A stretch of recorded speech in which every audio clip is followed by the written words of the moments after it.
Hi, I'm Tim. Welcome to Watchbox, and thanks for logging on. If you love this watch, email me, tmosso@thewatchbox.com. Your purchase and pricing email question line for buying this or any watch you see here on our channel, our website, or our social media.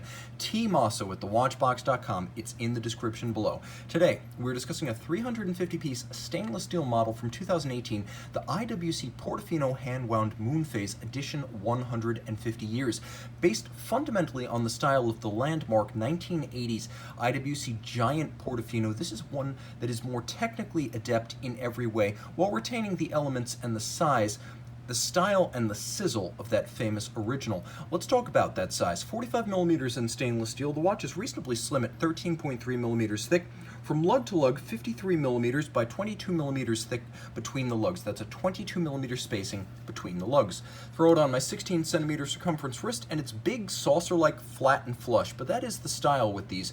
The Portofino of the 80s was built around a pocket watch movement, and it was designed to look like a pocket watch converted into a wristwatch. That fundamental spirit and style has been preserved.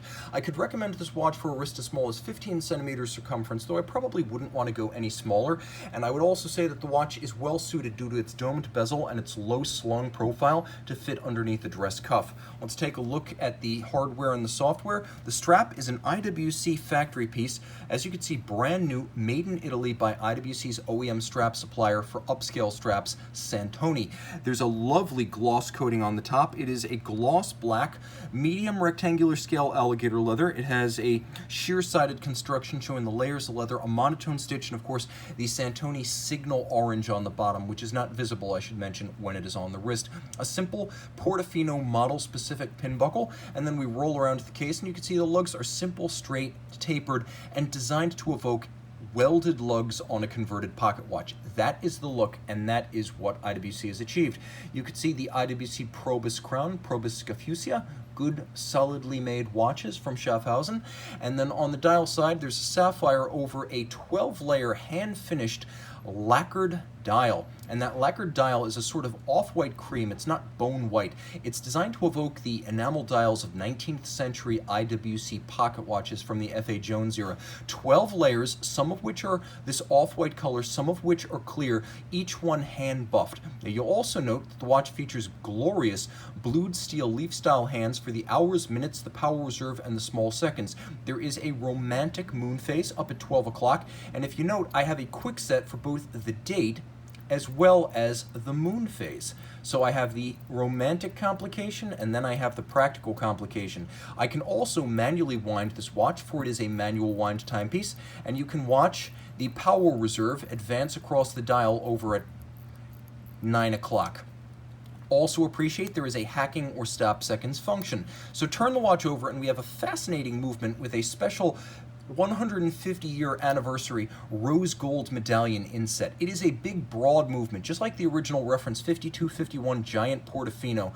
It has a pocket watch style caseback fill, using every square millimeter of this enormous caseback. All of this is water resistant down to 30 meters, so it's not a sports watch, but let's talk about the tech spec. Well, it is based on the 50,000 series automatic. The winding system and the winding bridge have been removed, and IWC has done a good job cleaning up the bridges underneath to make it look like something other than a converted automatic. You get the high horology 5-position adjustment, which is equivalent to a chronometer grade of adjustment. You also have 30 joules. You have the 8-day power reserve, not the 7-day of the automatic version. You have a handmade overcoil hairspring, so the watch will keep excellent time in any position. You have a higher beat rate than most of the autos. Today the auto uses a 28.8 beat rate, and this one used a 28.8 beat rate before most of the autos jumped into the 4 hertz range. It's simply a more robust, more accurate beat rate. Now you can see, because of the overcoil and the free-sprung architecture, the watch keeps excellent time in any position, but the free-sprung architecture also ensures that that 5-position adjustment cannot be changed